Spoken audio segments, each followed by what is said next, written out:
একটা ফুটবল বিশ্বকাপকে খেলাকে কেন্দ্র করে হিসাব লাগাও। কারো যদি বিবেক থাকে তুমি অনলাইনে সার্চ করে দেখো এখানে মদের আড্ডা চলবে কি পরিমাণ, অনলাইনে জুয়া খেলা হবে কি পরিমাণ, এবং জিনা ব্যভিচার নারীর অসৎ অবাধ মেলামেশা হবে কি পরিমাণ। তুমি খবর নাও, তুমি খবর নাও।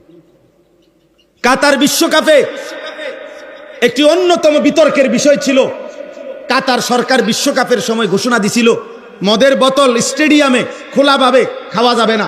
এটা নিয়ে গোটা ইউরোপ প্রতিবাদ করছিল। অর্থাৎ আলোচ্য বিষয় ছিল যে মদের বোতল কি ঘরের ভিতরে খাইবো না মাঠে খাইবো।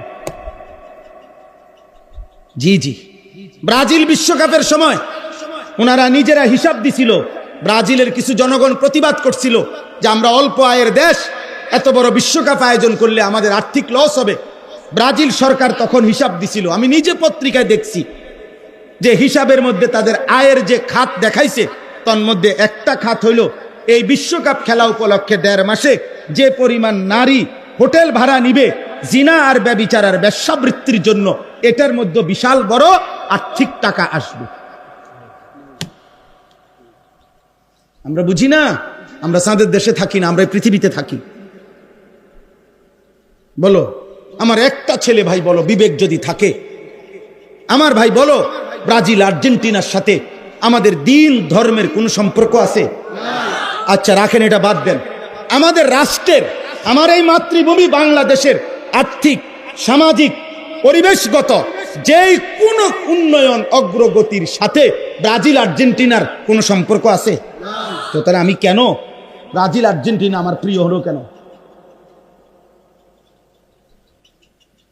আমার একটা জিনিস বুঝাও, বাদ দাও আখেরাত, বাদ দাও ইসলামী দৃষ্টিকোণ। বাংলাদেশের উন্নয়নের ক্ষেত্রে, বাংলাদেশের আর্থিক, বাংলাদেশের সামাজিক, বলেন কি সেটা ভাই? দেশের রাষ্ট্রের উন্নয়নের ক্ষেত্রে একজন বলেন, একজন বিবেকবান চিন্তা করো ছেলেরা, যে এই যে ফিফা ফুটবল বিশ্বকাপের আয়োজন করে, ওনারা বলুক এর দৃশ্যমান গোটা বিশ্ব মানবতার মানুষের উন্নয়নে এটার উদ্দেশ্য কি, যে মানুষের কি কল্যাণ হয় এর দ্বারা, এটা বলুক। কথা বুঝেন নাই? ওদেরকে বলতে বলেন মানবতার কি কল্যাণ, মানুষের কি কল্যাণ? কোন কল্যাণ মনে হয় এটাতে? কি কল্যাণ? 3টা দেশে মিলে এবারের বিশ্বকাপ, 3 দেশেই 3টা উদ্বোধনী অনুষ্ঠান হবে।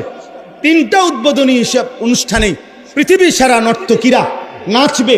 তাইলে ফুটবল খেলার সাথে নর্তকীর উলঙ্গ অর্ধ উলঙ্গ নাচের সাথে কি সম্পর্ক, আর এর দ্বারা মানবতার উন্নয়নের কি সম্পর্ক? বলেন, এটা কি চারিত্রিক উন্নয়ন হবে না আর্থিক উন্নয়ন হবে? কি হবে? কিছুই হবে, কিছুই গুনাহ।